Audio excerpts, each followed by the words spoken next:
started 6:20. Now we see what else is different. Yeah, there we go. Hey, Connor, how you doing? There we go. Sorry. No, you're good. I just got here.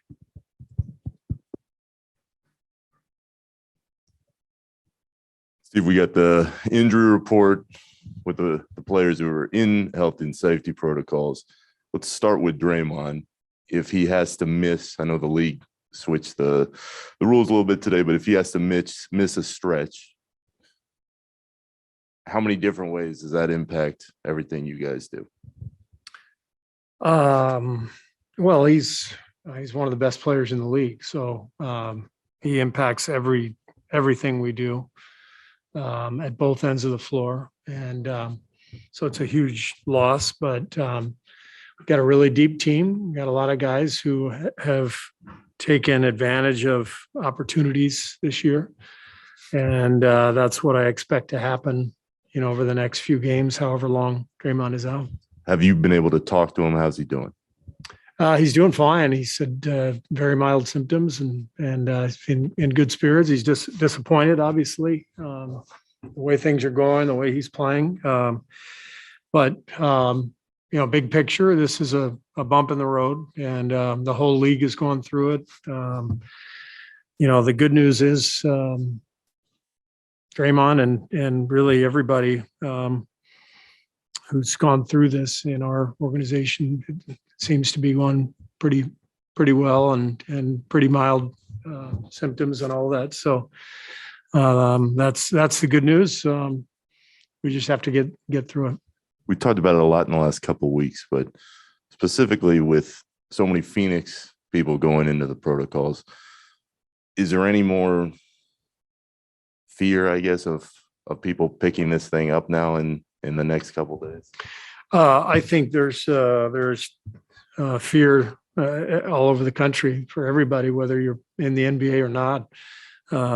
It's just rampant, and this is just part of the life we're all leading these days. So we just deal with it, and the good thing is we've learned a lot over the last couple of years, and the league seems to be functioning, and everybody's doing their part and trying to stay safe, and it feels like we'll be able to withstand all this, and we'll see how it goes over the next few weeks. But from what I've read, this has a chance to the surge has a chance to drop pretty quickly, and we hope that's the case. And just for clarification from what we saw out there, Andrew wasn't on the injury report. He went through all the practice. He's good to go for tomorrow. He's probable for tomorrow. So he took part in practice today. He's getting an extra workout now. He'll come in tomorrow, go through pregame routine, and I would expect him to play, but we obviously have to follow all the protocols, and he's got to feel well enough to play. And like I said, I expect that to all be fine, but you never know. And Andre went through practice, probable. Same thing goes for him tomorrow. Looked great at practice. No shoot around tomorrow, so he'll come in and we'll have a walkthrough, and he'll have a pregame warm up, and we'll see how he feels, but he's probable as well. You'll probably refer a lot to Rick for Jordan Poole's status and just the conditioning that he has to get back. But in your mind, how much time do you think Jordan will need to kind of ramp back up to become available? Yeah, I mean, every player is going to be different based on his own circumstances. So that will be determined by Rick and the training staff. And we'll as soon as we have any news to report, we'll report it. But at this point, I couldn't even predict when he'll play. Steve, how's your coaching staff? Do you expect more guys on the bench tomorrow?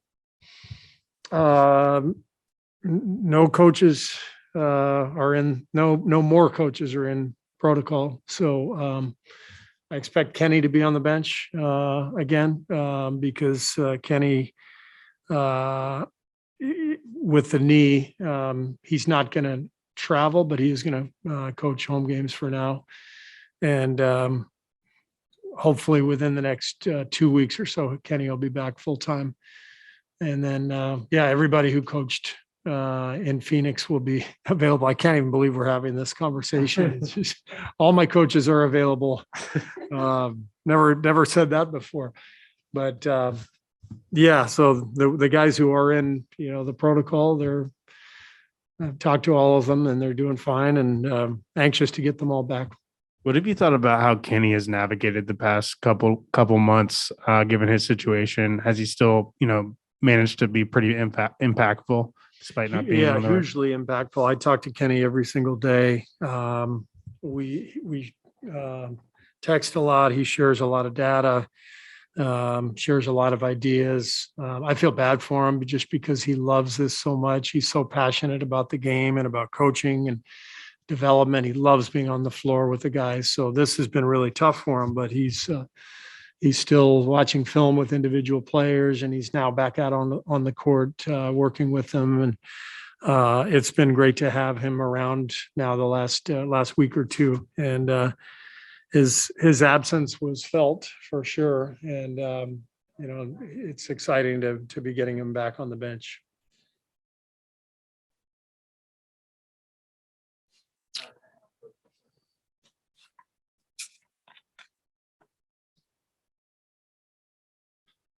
All right. Anything on Zoom? Let's go ahead, Christos.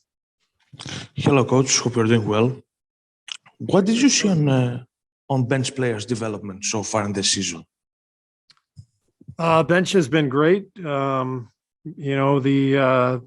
older veteran guys who we signed and expected to play a lot for us have all performed really well. Otto, Belly, Gary Payton, they've all been really good. And the young guys are developing. I'm really happy with Jonathan Kuminga's overall development. He's only been doing this for a couple of months now, and you can already see the improvement, the awareness, the fearlessness. He's really a bright prospect, and I think it's been a great atmosphere in which for him to grow and learn. So really pleased with our bench. I think I said this the other day. I think our front office just did a phenomenal job putting our roster together this year, and we have a lot of options every single night to play different kinds of lineups, to feel very confident in every player we put in the game. It's been a lot of fun to coach. All right, let's go. Last one for Alex. Hey, Steve. How's Jordan Poole doing? Is he going to be able to return tomorrow night as well? He's not home yet, so we'll see him hopefully tomorrow. And I would not expect him to play tomorrow, but it's all going to be determined over the next few days to a week. As he gets back with the team finally and is able to work out, and our training staff can make that assessment. So is he in a different position just because he was kind of holed up in his hotel in Boston? He just wasn't able to work out and stuff like that? Yeah, all that stuff is private, based on the protocol. So I think you guys know that he was in Boston for the last 10 days. And so everything else I can't really divulge. Thank you. Mm-hmm. Great, thanks, Coach. All right, thank you. Otto and Wiggs.